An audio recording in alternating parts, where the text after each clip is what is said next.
इंदौर में gym trainer द्वारा दुष्कर्म और छेड़छाड़ का मामला सामने आने के बाद भोपाल सांसद आलोक शर्मा ने जिम ट्रेनर सूची बनाने की मांग की। वहीं सांसद के बयान पर कांग्रेस विधायक आरिफ मसूद ने पलटवार करते हुए कहा कि जिम चलाना कोई अपराध नहीं है। जिम खोलना कोई अपराध नहीं है। अगर जिम खोला है तो क्या गलत कर लिया, उसने कोई अपराध कर लिया?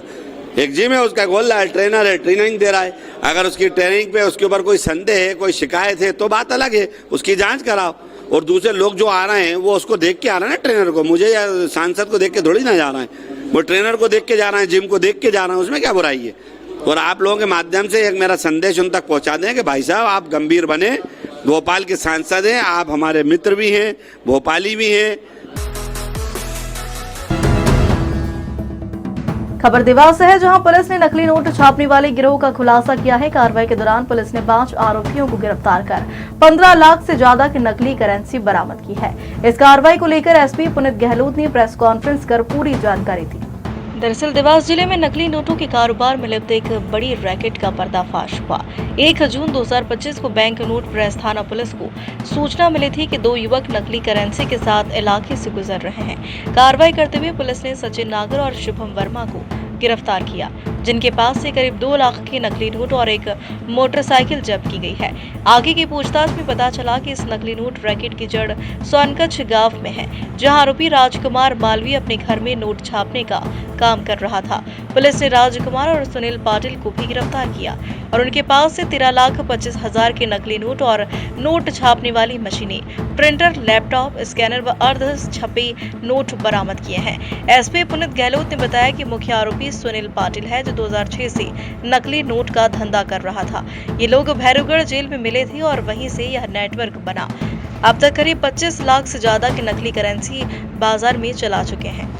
एक पुख्ता मुखबिर की सूचना पर काम कर रही थी, जिसमें हमें ऐसे इनपुट मिल रहे थे कि 4 से 5 लोगों का एक गैंग है जो कि फर्जी 500 रुपये के नोट बनाकर सर्कुलेट करने का प्रयास कर रहे हैं। इसी अनुक्रम में हमारे एडिशनल एसपी, एसडीओपी और टीआई बीएनपी की अलग अलग टीमें इस गैंग को पकड़ने के लिए रवाना हुई थी और इनिशियली इंदौर के दंपति राजा और सोनम रघुवंशी पिछले 11 दिन से शिलांग से लापता है, लेकिन अब तक उनका कोई सुराग नहीं मिल पाया है। परिवार अब भगवान की शरण में है, तो वही ज्योतिषी उपायों से भी राहत की उम्मीद की जा रही है। शिलांग की पुलिस और प्रशासन की टीमें लगातार तलाश में जुटी है, लेकिन खराब मौसम के चलते काफी दिक्कत हो रही है।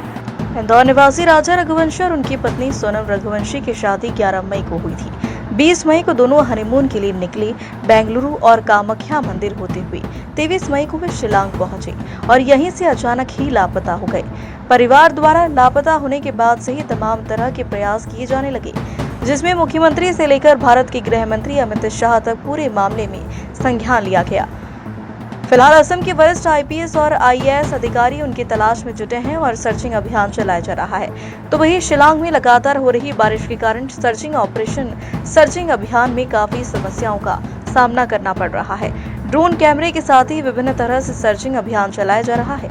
पहाड़ियों में लगातार दंपति की 11 दिन बाद होने के बाद भी अभी तक किसी तरह का कोई सुराग नहीं मिला है। उधर परिवार अब भगवान के साथ साथ ज्योतिष उपायों पर भी उम्मीद लगाए हैं। परिजनों ने अपने गुरु और ज्योतिषाचार्य को कुंडली दिखाई है, जिसमें ज्योतिष ने आशंका जताई है कि दोनों को उत्तर दिशा की ओर किसी पुराने मकान में बंधक बनाया गया है और मंगलवार तक मिलने की संभावना जताई गई। अभी तक कोई सुराग हाथ नहीं लगा अपने बच्चे को। तो अपन ने एक जगह पूछ के देखा कि बच्चे अभी तक नहीं मिले, तो उन्होंने ये बोला है कि बच्चे सुरक्षित हैं बेटा, मिल जाएंगे, आप टेंशन मत लो, बच्चे सुरक्षित हैं, मगर उन लोगों को किसी ने बंदी बना रखा है। उज्जैन जिले के महिदपुर के एक मौलाना को सोशल मीडिया पर पाकिस्तानी मौलानाओं का धार्मिक भावनाएं भड़काने वाला वीडियो साझा करना भारी पड़ गया। महिदपुर पुलिस ने तुरंत संज्ञान में लिया और मामले में प्रकरण दर्ज कर मौलाना की तलाश शुरू कर दी। महिदपुर थाना प्रभारी एनबी सिंह परिहार ने बताया कि महिदपुर निवासी मौलावा तुराब अली ने अपने फेसबुक अकाउंट पर 2 वीडियो साझा किए, जिनमें पाकिस्तानी मौलानाओं द्वारा गाय की कुर्बानी से संबंधित आपत्तिजनक बातें कही जा रही थी।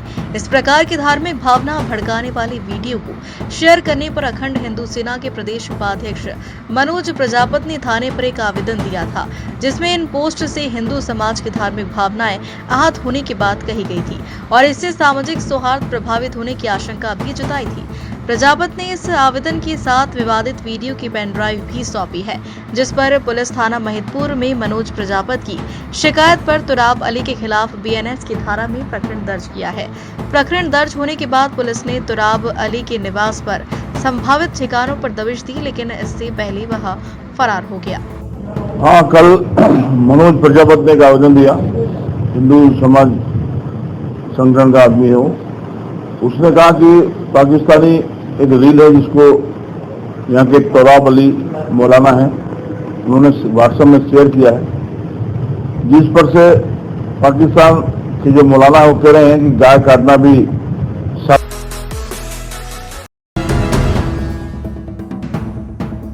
उत्तर प्रदेश में किन्नर समाज को लेकर फैल रही अफवाहों के विरोध में किन्नर महासंघ की महामंडलेश्वर टीना मां ने सोशल मीडिया पर स्पष्ट कहा है कि सरकार या किसी मंत्रालय ने किन्नरों को लेकर कोई आदेश या सूचना जारी नहीं की है। यह सब किन्नर समाज को बदनाम करने की साजिश है।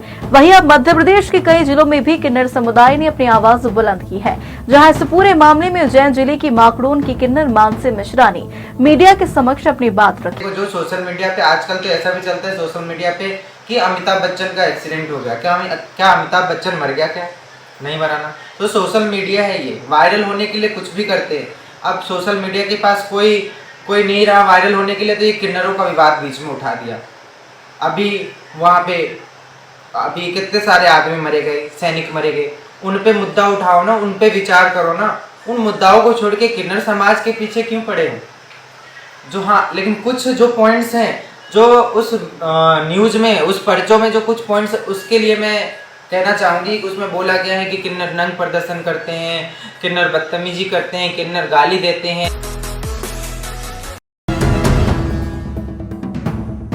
उज्जैन के ऋषिनगर स्थित प्रजापिता ब्रह्मा कुमारी ईश्वरीय विश्वविद्यालय में अंतर्राष्ट्रीय तंबाकू निषेध दिवस के रूप में मनाया।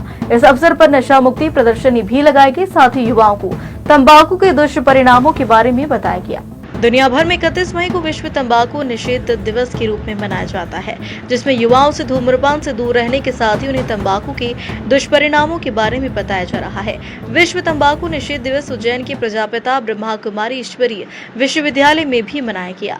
ब्रह्मा कुमारी उषा दीदी ने बताया कि नशा अमूल्य जीवन का नाश कर देती है, इसलिए नशे से दूर रहकर नशा शब्द का उल्टा शान शब्द को अपने जीवन में धारण करना चाहिए। और ब्रह्मा कुमारी मंजू दीदी ने नशे से होने वाले नुकसान और निदान बताया है और साथ ही साथ नशे से मुक्त रहने के लिए शपथ भी दिलाई। मैं किसी भी परिस्थिति में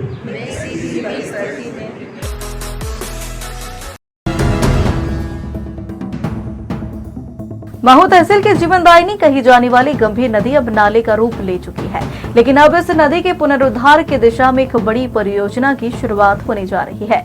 करीब 6 करोड़ 74 लाख रुपए की लागत से सीवरेज लाइन डाली जाएगी, जिससे नदी में गंदे पानी का बहाव रोका जा सकेगा। महू क्षेत्र की गंभीर नदी, जो कभी इस क्षेत्र की प्राकृतिक शान थी, अब जगह जगह गाजर घास और कचरे से पटी नजर आती है। लगातार इसमें गंदे पानी का मिलना इस नदी को लगभग लुप्त प्राय बना चुका है। अब इस गंभीर होती समस्या को देखते हुए नगर परिषद महू गांव ने इसका बीड़ा उठाया है। बता दें कि भैरूलाल पाटीदार कॉलेज से लेकर मुक्तिधाम तक सीवरेज लाइन डाली जाएगी और मुक्तिधाम के पास सीवरेज ट्रीटमेंट प्लांट का भी निर्माण प्रस्तावित है। इस परियोजना के बाद नदी में गंदगी मिलना बंद हो जाएगा और इसे फिर से स्वच्छ जलधारा के रूप में बहने योग्य बनाया जाएगा। इस परियोजना को लेकर नगर परिषद महू गांव अध्यक्ष नवीन तिवारी ने बताया कि शीघ्र ही 6 करोड़ 74 लाख रुपए की लागत से नदी किनारे सीवरेज लाइन का निर्माण किया जाएगा, जिससे गंभीर नदी को फिर से जीवित और स्वच्छ बनाया जा सकेगा। इस सीवरेज परियोजना से न केवल नदी बचेगी, बल्कि पूरे क्षेत्र में पर्यावरण भी बेहतर होगा और भूजल स्तर भी बढ़ेगा। सीवरेज का जो गंभीर नदी में दूषित जो पानी जाता था, इससे हमारी जो नदी दूषित हो रही थी तो गंदा पानी से, तो भैरूलाल पाटीदार कॉलेज से वो लाइन डलेगी तो महू गांव मुक्तिधाम तक